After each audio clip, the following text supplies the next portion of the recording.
Première partie, chapitre 16. Le lendemain.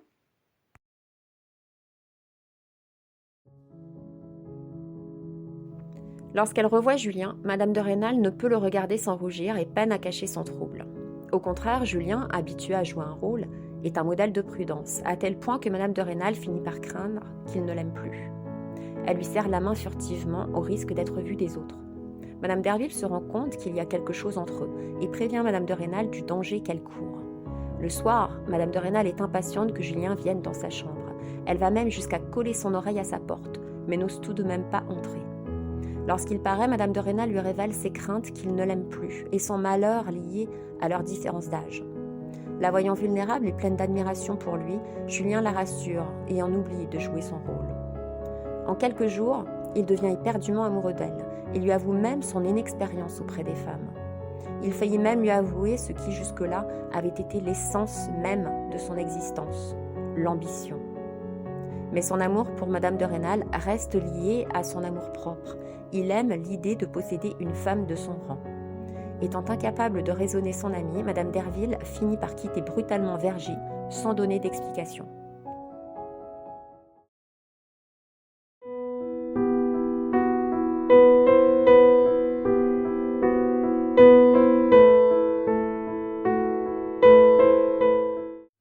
Chapitre 17. Le premier adjoint.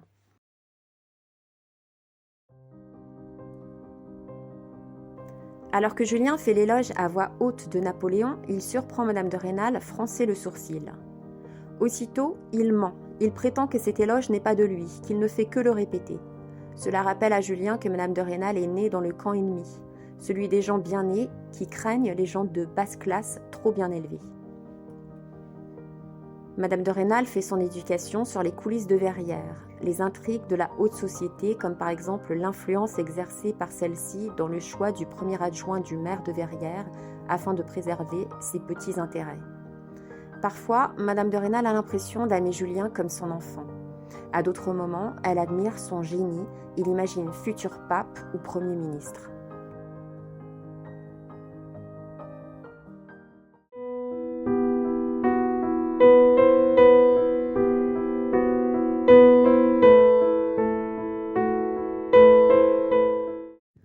Chapitre 18. Un roi à Verrières.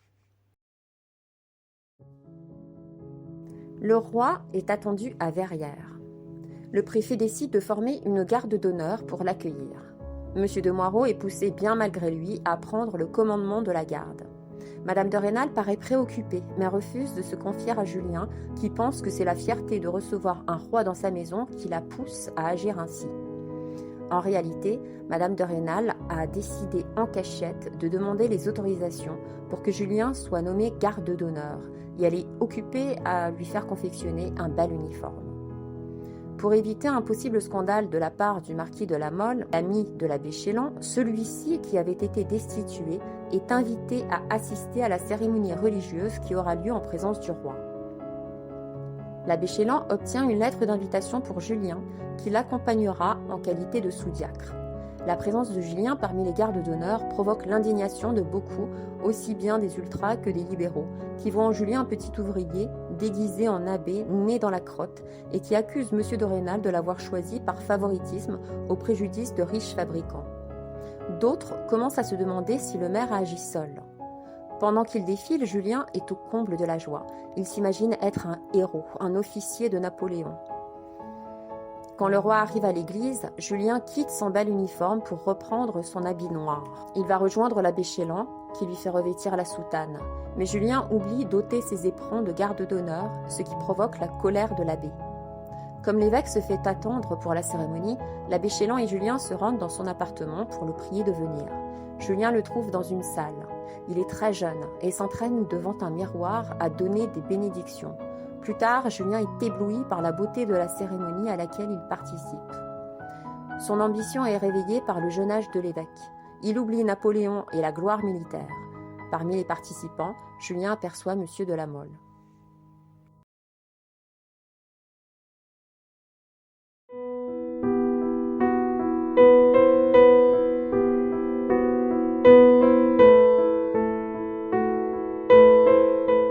Chapitre 19. pensée fait souffrir.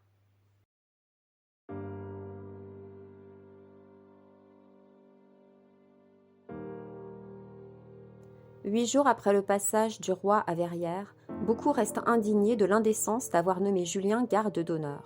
Certains commencent à raconter que c'est Madame de Rênal qui l'a choisi pour ses beaux yeux.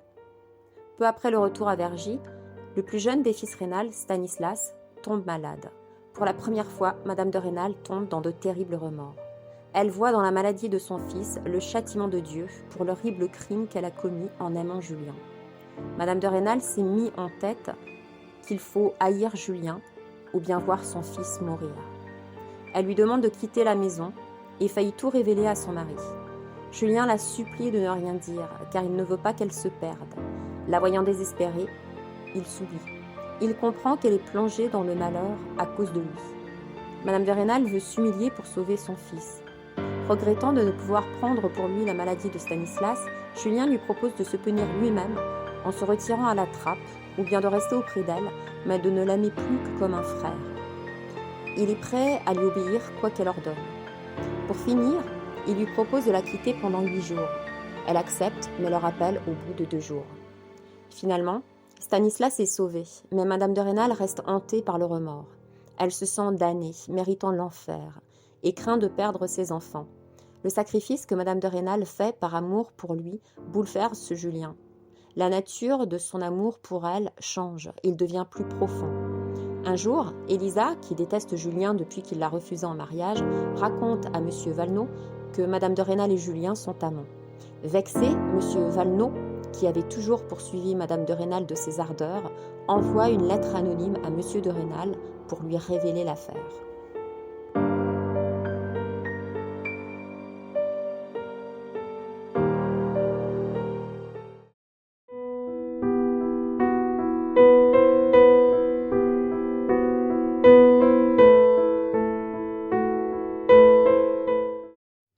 Chapitre 20. Les lettres anonymes.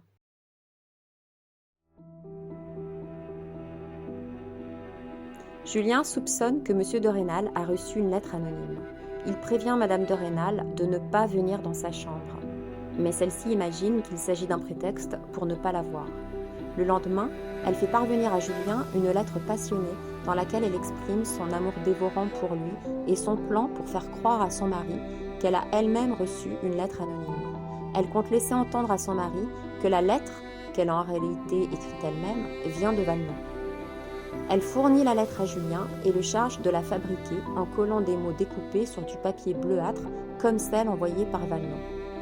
Elle racontera à son mari qu'un inconnu lui a remis la lettre et qu'elle exige le renvoi de Julien.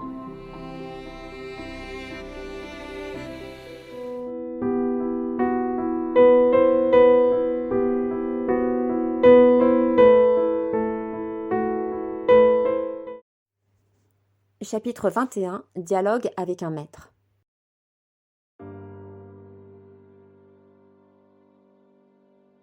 L'existence de M. de Rênal est devenue un cauchemar depuis qu'il a reçu la lettre anonyme. Il croit reconnaître l'écriture d'une femme. Il se sait envié à juste titre, mais réalise que son malheur fera plaisir à tous, y compris à ses soi-disant amis. Il regrette de s'être éloigné par fierté de ses 2 amis d'enfance, Falcoz et Ducrot.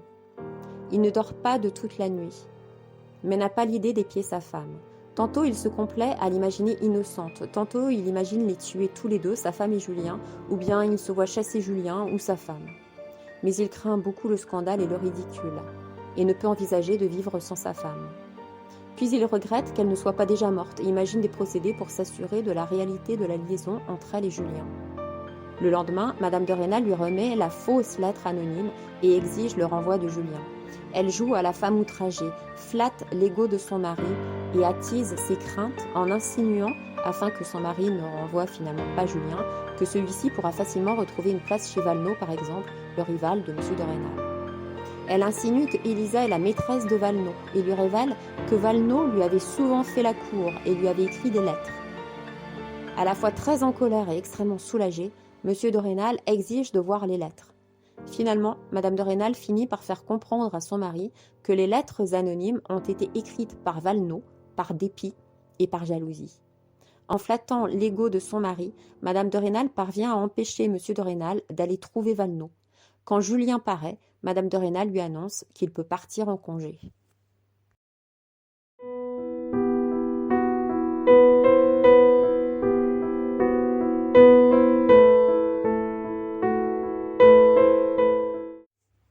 Chapitre 22. Façon d'agir en 1830.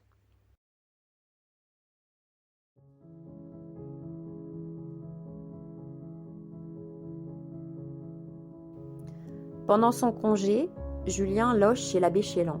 Il rencontre à Verrières Valenod, à qui il dit son intention de faire des économies afin d'entrer au séminaire de Besançon. Le jour même, il est invité à dîner chez Valenod. Tous les invités s'extasient de sa parfaite maîtrise du latin. Parmi eux se trouve le percepteur des contributions, l'homme des impositions indirectes et l'officier de gendarmerie. Julien éprouve du dégoût pour eux. Il les accuse intérieurement de vivre dans un luxe de mauvais goût grâce à l'argent volé aux pauvres détenus. Sur ordre de Madame de Rênal, Julien assiste à d'autres dîners du même genre afin de réparer sa réputation. Très vite, Julien devient à la mode. Un jour, il reçoit chez lui la visite de Monsieur et Madame de Rênal et des enfants. Monsieur de Rênal est morose. En voyant ses enfants heureux en présence de Julien, il semble jaloux.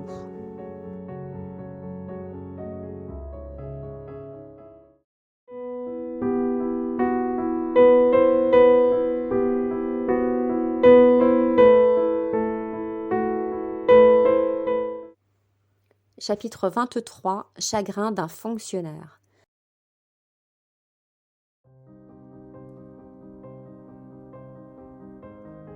Les Rênal repartent à Vergy, puis reviennent à Verrières au bout de 2 jours. Madame de Rênal cache quelque chose à Julien. Il soupçonne qu'elle a un nouvel amant. En réalité, les autorités de Besançon ont fait pression sur Monsieur de Rênal pour qu'il vende un bien public pour une somme modique à Monsieur de Saint-Giraud, protégé du pouvoir. Bientôt, ils reçoivent la visite du signor Geronimo, un célèbre chanteur italien. Élisa est placée dans une famille noble. Avant de partir, elle se confesse à l'abbé Chélan et au nouveau curé et leur raconte ce qu'elle sait des amours de Julien. Le lendemain, l'abbé Chélan exige que Julien parte pour le séminaire de Besançon. Comme toute la ville jase au sujet de Madame de Rênal et sa scandaleuse liaison, celle-ci ne le retient pas. Julien promet à Madame de Rênal qu'il reviendra la voir au bout de 3 jours. Sitôt parti, Julien commence à se réjouir d'aller dans une grande ville de guerre comme Besançon. Lors de la dernière rencontre entre Julien et Madame de Rênal, celle-ci, sachant qu'ils ne se reverront pas, se montre très froide envers lui, incapable de répondre à ses baisers.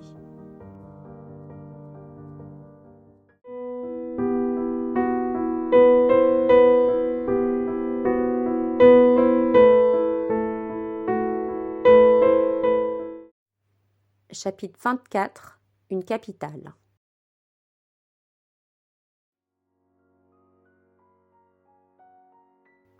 Ayant revêtu un habit de bourgeois, Julien visite les fortifications de Besançon et rêve au passé militaire de la ville. Il est intimidé en entrant dans un café où il fait bientôt la connaissance d'Amanda Binet, la serveuse, à laquelle il ne tarde pas à faire la cour. Tous deux décident de se faire passer pour cousins pour éviter que le beau-frère de celle-ci ne lui cherche des histoires. Puis il dépose son habit bourgeois dans une auberge et part pour le séminaire.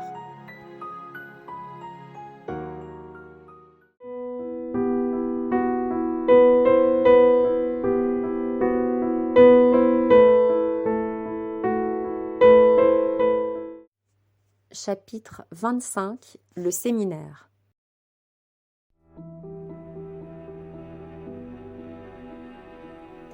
Julien compare le séminaire à un enfer et à une prison. Il est accueilli par le directeur du séminaire, l'abbé Pirard, ami de l'abbé Chélan, qui lui a recommandé Julien.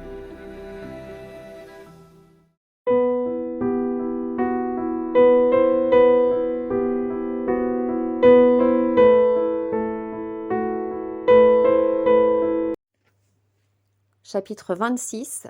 Le monde ou ce qui manque aux riches.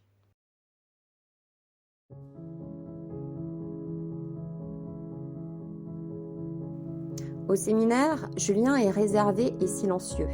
Il considère la plupart des autres séminaristes comme de grossiers paysans préoccupés par le désir de bien manger et de porter un bon habit. Bientôt, il apprend que l'abbé Pirard, qu'il a choisi pour être son confesseur, est soupçonné de jansénisme. L'abbé Pirard lui cache les lettres envoyées par Madame de Rênal. Dans l'une d'entre elles, Madame de Rênal lui fait un dernier adieu. Un jour, Julien reçoit la visite de son ami Fouquet, qui lui apprend que Madame de Rênal est devenue très pieuse et qu'elle vient régulièrement à Besançon pour se confesser. Julien ne croit pas à ce qu'on lui enseigne au séminaire. Il est fatigué de sa propre hypocrisie.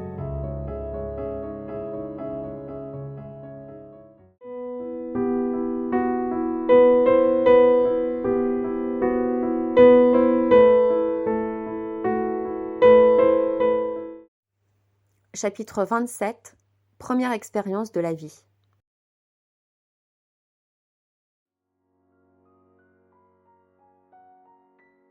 La vie au séminaire est un moment très éprouvant pour Julien, qui ne supporte plus la laideur des êtres qui l'entourent. Les autres séminaristes le trouvent fier et le surnomment Martin Luther. Julien pense partir, mais ne peut se résoudre à abandonner son ambition de faire carrière.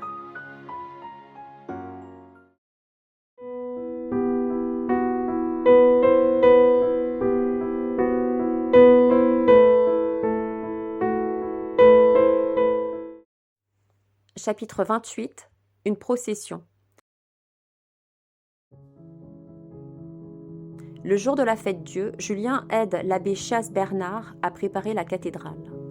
Au lieu de songer aux intérêts matériels de la cathédrale, l'âme de Julien est exaltée par l'odeur de l'encens et les sons de la grosse cloche. Bientôt, il remarque la présence de 2 femmes dans le confessionnal. L'une d'elles est Madame de Rênal, qui tombe à la renverse en l'apercevant. L'autre est Madame Derville. Celle-ci ordonne à Julien de partir.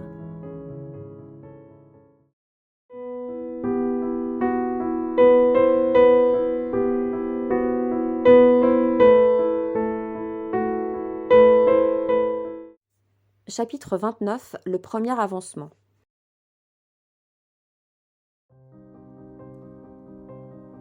L'abbé Pirard nomme Julien répétiteur pour l'Ancien et le Nouveau Testament.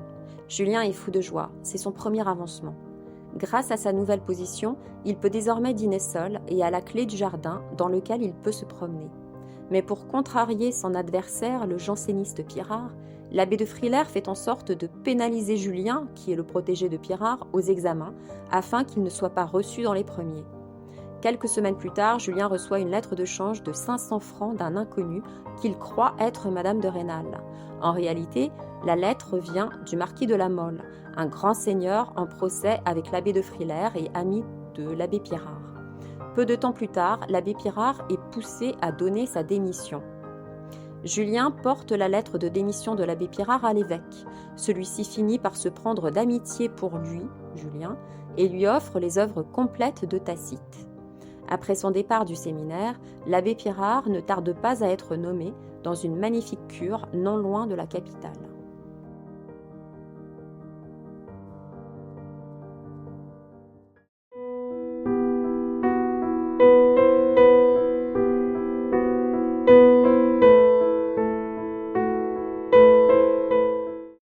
Chapitre 30. Un ambitieux.